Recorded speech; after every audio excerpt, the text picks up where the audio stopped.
Hi BookTube, I hope you're doing well. Today I'm doing a video that I wanted to do for a very long time, and I think you can probably tell because I really got dressed up for this one.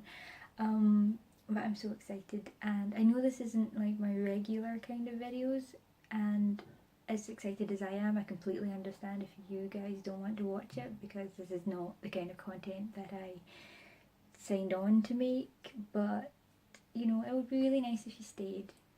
And yeah, for this video, I think you've heard me mention it a few times that I wanted to do this. I think you've also heard me mention a name a few times, and that is Nai.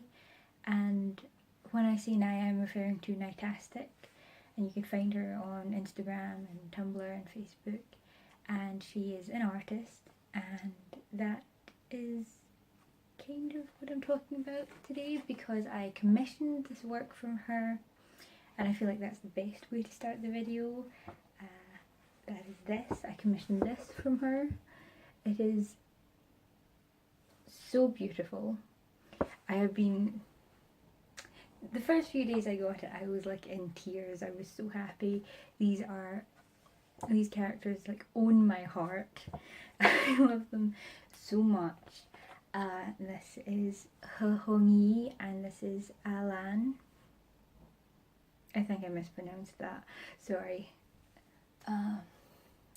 Alan. I'm not good with the tones. Yeah, but I love these characters. They're both from the Nanchang sect, which means Southern Prosperity, and they're mine. They are my characters, so we're talking about my stuff today, and I'm just really excited about that. I love them so much. So this video has two titles. The first one is In the Jiangshan, which I will be calling all my videos to do with like my own, with these whips. And the other one is Jianghu, Jiangshan, because I feel like that's just a really kind of funny title, and because it's like a really good starting point for explaining what is happening.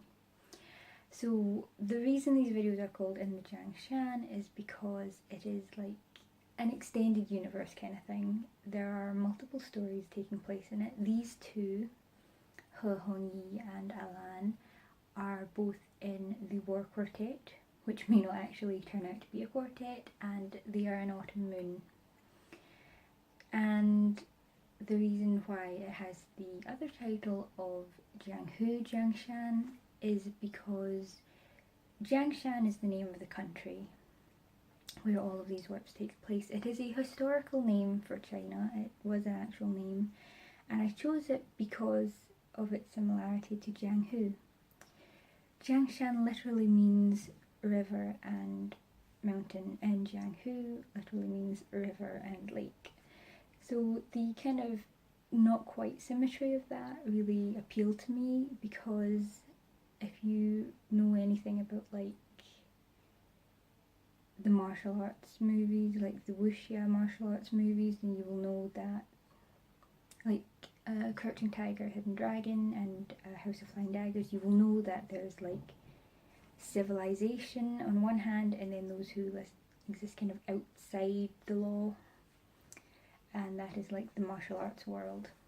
And the martial arts world is often called the Jianghu. There are other names for it, but there are other names for everything. There are so many names. But I thought, you know, the almost symmetry of that really worked, and it just sounds funny. So that is the two locations of these whips. So you've got, it is comprised mostly, the books comprise mostly of like dealing with like these kind of fantasy martial artists and their fantasy martial arts and their magic, and demons which are not actually demons because translation is hard apparently and wrong. There are 5 projects within the Jiangshan. The 2 that I'm currently working on are the War Quartet, which was just a placeholder name that I chose, but it sounds really cool, so I'm going to try and keep it as a quartet. And that has to do with like the fall of a dynasty. I said before it was a little Lord of the Rings and a little Game of Thrones-ish, And I kind of regret that comparison because that brings up like very specific things in mind and very opposing things. What I mean by that is that it is high fantasy, it is also quite political. There are lots of different sects and people and organisations all vying for their own ends. It's not quite as gory as Game of Thrones or as graphic or explicit. It is more kind of like upper end planned of YA, I think. I'm still on chapter 1, so but maybe kind of upper end of YA, maybe a little Jade City-ish. And the other one that I'm currently working on, which I've been working on for a year now, is Autumn Moon, and that is a prequel which is set 8 or 9 years before the events of War Quartet. It is kind of like the catalyst for everything happening, but the first one I decided to call Harbinger anyway, because that just sounds cool. The other 3 are Xiaobayu, which means little white fish. It is a very broad retelling of The Little Mermaid because I just kind of like the romance aspects of it. Also because I really wanted to write a mermaid story, and I've tried and I can't for some reason. It's just like some kind of mental block. So she's not actually a mermaid. She is a fish spirit. Technically it all comes under demon in the Chinese terminology, but I would say more a spirit because demon has connotations that don't quite fit. So that is a very that's a very broad retelling of fairy tale. We have The Last Fall of Snow, which is another kind of retelling, this one from Chinese mythology. It is about Tu Shen, who's the rabbit god, who's the god of homosexuality. Because this is set in like a fantasy China and not like actual historical China, and the timeline is giving me migraines thinking about it, because it is in actual China, I feel like I can deal with like retellings of mythology in this one. And I really wanted to do this one because there was a comic strip thing that I read. I don't know if I have it here. I'm trying to show you. I do. Right, so yeah.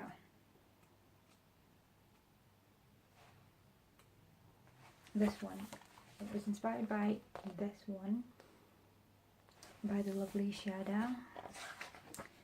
It is the story of this guy who got hurt and then found himself in with rabbit demons. Again, like probably more spirit-ish in English. And frankly, the actual myth is not happy. It's not a happy ending. I wanted to do like a happy ending. And then the last one is Reign of White Arrows. It is also kind of political intrigue. It's these kind of rebel types, and she really wants to kick out the monarchy and start a republic, and we'll see how that goes.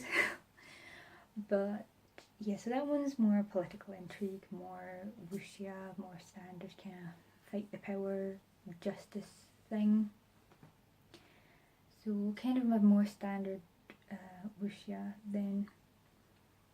But all of them, like including the main 2, generally all fall under 3 genres. The first genre is Gufeng, and Mum always laughs when I bring this up because it translates literally to ancient wind. Take that how you will. It literally, no, not literally, it means antiquity, it means ancient style, so it's kind of like it's not like accurate enough, I would say, to be. It's drawing on history, it's taking inspiration from history.